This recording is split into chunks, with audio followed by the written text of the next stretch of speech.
Alright, hello and welcome everybody. I'm just making this video to tell you guys that, hey, what do you know?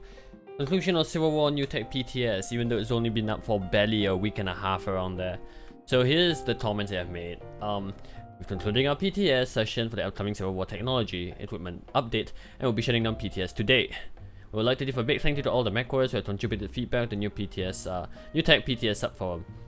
We are continuing to look through the collected feedback and will make changes when necessary before the new technology and equipment launches later this month on July 18th. Some of the changes we have made after the PTS include, okay, before I go into that, if you have any more feedback that you have not put into the forum thread about the new tech PTS, just go in the forums and you scroll down. I'll show it to you later. If you still have feedback, please do post it up in the forums, because that's the only place they'll look at. They won't look at Twitter, they won't look at Reddit, so just post it in the forums. I will show it to you guys later. Anyways, racks will no longer incorrectly be triggering those heat penalties when fired from different weapon groups. That means that you can fire a rack 2 and a rack 5, one of each, without triggering a gigantic amount of those heat, or have them in separate weapon groups and for some reason trigger gigantic amounts of those heat. And I think now you can, this is not really clear, but you may be able to fire 2 rack 5s and 2 rack 2s without triggering ghost heat, which is really nice. It makes a lot more builds a whole lot more viable, but rack doesn't change the fact that racks are still pretty useless over the Ultra Auto Cannon counterpart. Stealth armor will no longer remove friendly HUD designations elements for teammates. Do it, because I've been TK'd twice because of this thing, and so have many others. So this thing is a good fix, because it would be stupid if we made it to the live game and people didn't see a HUD and then just shot you and then team killed. Yeah, that would not be fun. Armor's upgrade no longer improperly applies bonus to MRMs, ATMs, and rocket launchers. So before there was a bug where the spread of MRMs, ATMs, and rocket launchers was a lot larger than they should be, and Artemis fixed that. So now the Artemis values are the actual spread values of the MRMs, ATMs, and rocket launchers. I don't know a better way to describe it, but that's how I'm going to describe it. A number of other bug fixes, thanks, that's really specific, PGI. A large number of weapon changes, final values to be released with the patch notes. So I'm going to give my thoughts about this thing. PGI, the PTS has barely been up for 2 weeks.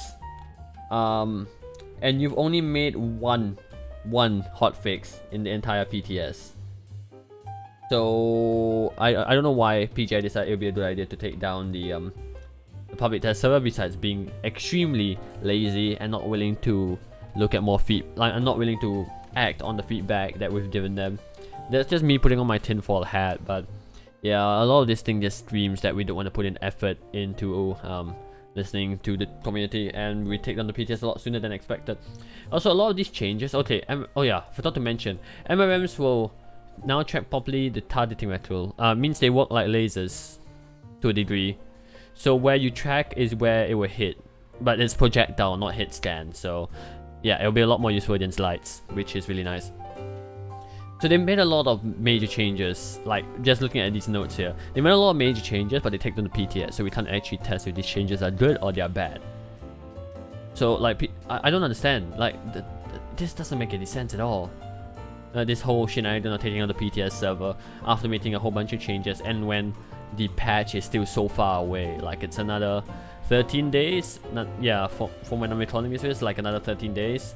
It really doesn't make any sense. Like, they should have dropped PTS maybe like a week before the launch date. That would make more sense, because that would be more than enough time for them to act upon the changes. But they just take it down so early, like 2 weeks before. It doesn't make any sense. It just doesn't. And in any case, that's enough about me ranting. Let's go to the forums here. And if you want to if you have bug reports or suggestions to give PGI, because like I said, they won't look at Twitter, they won't look at the forums. Just go to the forums, scroll down to support and feedback, and you will see the Civil War New Technology public test subthread, and you can post your opinions there. Now, for those of you who are, yeah, the forums has a lot of it's a brown sea. Let's just put it that way. In any case, I would give my thought. I would probably put my thoughts about the PTS in like another video. That would be a good idea. I'm just making this video to tell you guys that PTS is down. Mighty unfortunate. So we have to deal with it for now. And this is also me making a small announcement that I'm probably not to be playing MechWarrior until the new tech is released, because the new tech reinvigorated my will to play this game. And then they took down PTS really early, so I don't really feel as motivated to play the game anymore, because I have really nothing to play the game for anyway. So I'm done playing other games like Overwatch, Heroes of the Storm, Tales of Symphonia, stuff like that. But that's enough about me. Hope you all enjoyed the video. Do leave your comment what you think about the PTS, and like, comment, subscribe, yeah, and I'll catch you all later.